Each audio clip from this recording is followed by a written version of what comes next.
Meu nome é Ranieri e eu sou professor de Biologia, trazendo para você aqui hoje o assunto sobre os lipídios. Que substâncias são essas tão cobradas nos vestibulares? Beleza? Então vem comigo. Os lipídios são representados principalmente pelas gorduras e pelos óleos. São as substâncias lipídicas mais conhecidas. Nós temos algumas funções dos lipídios, entre elas a principal é a reserva de energia. O nosso organismo pode ter essa reserva em caso de necessidade, que muitas vezes a gente passa aí um certo tempo, de jejum, e algum intervalo aí, considerável, nas refeições, e a gente precisa ter essa reserva de gordura no nosso organismo, essa reserva de energia, que a gente vai obter seja na alimentação ou quando você tem ali um excesso de açúcares, de glicídios no corpo, que acabam se transformando em gorduras, beleza? Então, quando você come, por exemplo, muito açúcar, esse açúcar aí, viu, que fica muito concentrado por muito tempo, ele vai acabar se transformando em gordura, beleza? Além disso, os lipídios, ele é um bom isolante térmico. Os animais que vivem no frio precisam ter essa camada de gordura para poder aguentar o frio, Portanto, ele é um isolante térmico, belezinha? Além disso, os lipídios, eles são importantes na composição da membrana celular, da membrana plasmática, tanto da membrana das células, como também na membrana das organelas, como é o caso, por exemplo, das mitocôndrias, que são organelas membranosas, beleza?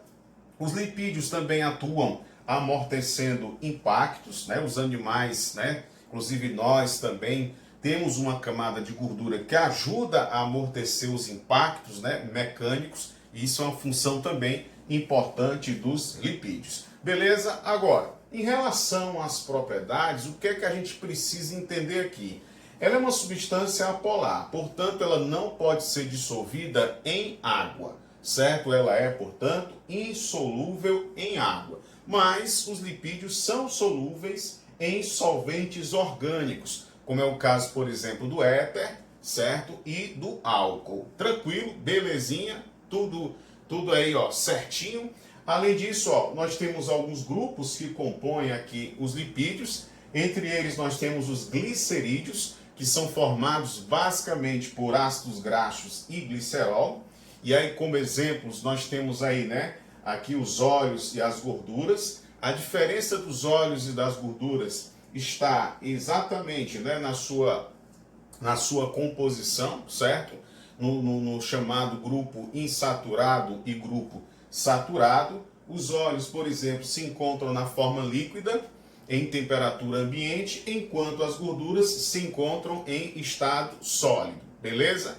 Nós temos, entre as gorduras saturadas, nós temos, as gorduras também conhecidas como trans, e temos as insaturadas. As insaturadas são aquelas que não vão fazer mal ao nosso organismo, que a gente encontra nos vegetais. Já as gorduras saturadas e gorduras trans a gente vai encontrar em diversos alimentos, principalmente alimentos processados, alimentos, portanto, aí de origem industrial, Inclusive a gordura saturada e a gordura trans aumentam os níveis de LDL, do colesterol ruim, certo?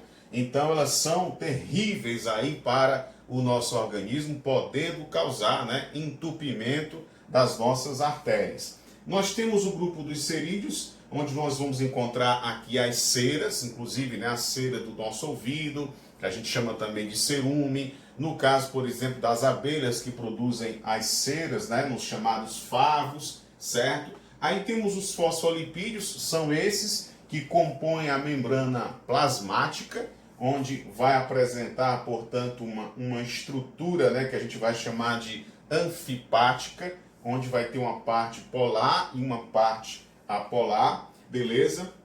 O grupo fosfato pertence a essa parte chamada de polar, enquanto a parte lipídica corresponde a essa parte, portanto, aí apolar. Tranquilo? Nós temos aí o grupo dos esteroides, muito cobrado nos vestibulares. Nós temos, por exemplo, o colesterol, e a gente precisa entender bem o que é o colesterol. O colesterol também é considerado um álcool, certo? É produzido pelo próprio organismo também, certo? Inclusive compõe a membrana plasmática, tem uma função importante que é a função cimentante, ou seja, diminui a fluidez da membrana, isso é um detalhe importante. O colesterol também pode ser obtido através da alimentação, quando o indivíduo ele ingere gorduras saturadas ou gorduras trans, aí nesse caso aí vai fazer mal. E sempre lembrando, ó, tem um colesterol bom, que é o chamado HDL, e tem um colesterol ruim, que é o LDL. O HDL, ele diminui a concentração de gordura nas artérias. Já no caso do LDL, ele vai aumentar os níveis de gordura nas artérias. Por isso que o LDL está relacionado sim com as doenças cardíacas, porque vai atrapalhar no fluxo normal do sangue nas artérias. Por consequência, exatamente aí, desse aumento de placas de gorduras nas artérias. Beleza? Então, o HDL é o bom e o LDL é o ruim, certo? Eles são chamados também de lipoproteínas. Tranquilo? Aí temos os hormônios sexuais, inclusive, né? O próprio colesterol, ele é um precursor de hormônios sexuais, como a testosterona e o estrogênio, mas nós temos aqui os hormônios sexuais como parte dos esteroides, belezinha? Aí temos os sais biliares, certo? E as vitaminas também dentro do grupo dos esteroides. Entre essas vitaminas nós temos, por exemplo, a vitamina D, beleza? E aí temos os carotenoides, que são pigmentos encontrados nas plantas, como por exemplo, a gente vai encontrar na cenoura, que é um importante, né, componente aí, certo, para a fotossíntese. E se o indivíduo ingerir, né, alimentos que tenham carotenoides, ele também vai ajudar, certo, como um antioxidante para o organismo.